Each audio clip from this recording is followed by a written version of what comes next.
As I came to the end of high school, I decided to travel. And I went to Israel. And at that time, I was left of center in my thinking. I was a faux Marxist, let's call it that.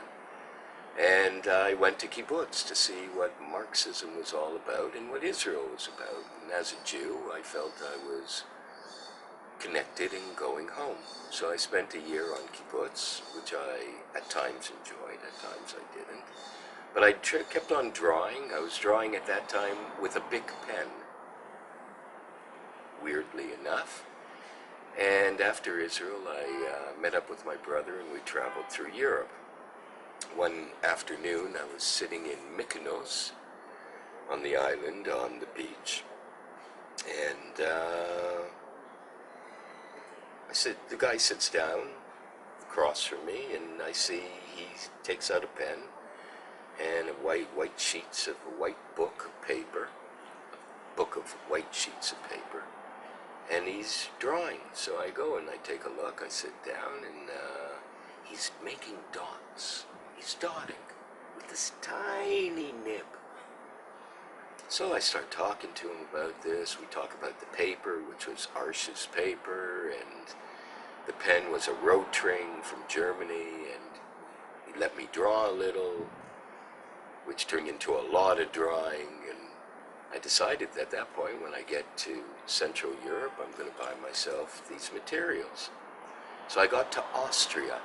I was in Vienna, and I went into an art store, and I bought a case of Rotrings with different nibs and ink cartridges, and bought myself a booklet of Arsh paper, and just traveling through Europe, sitting on the train, making dots, making pictures.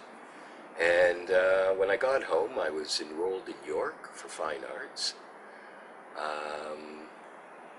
I saw that the painting department was all just abstract, which I had no interest in whatsoever, and even less interest in conceptual art, which I found was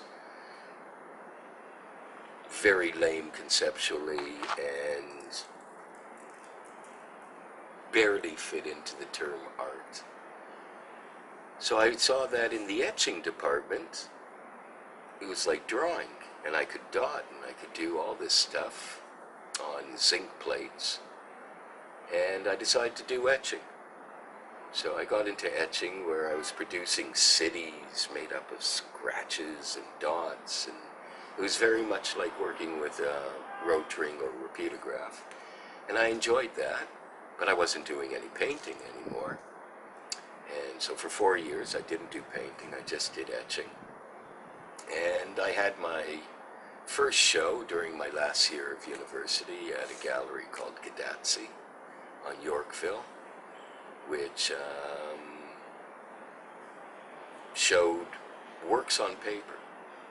So I felt, oh yeah, okay, I got the art world all down, I already have a show.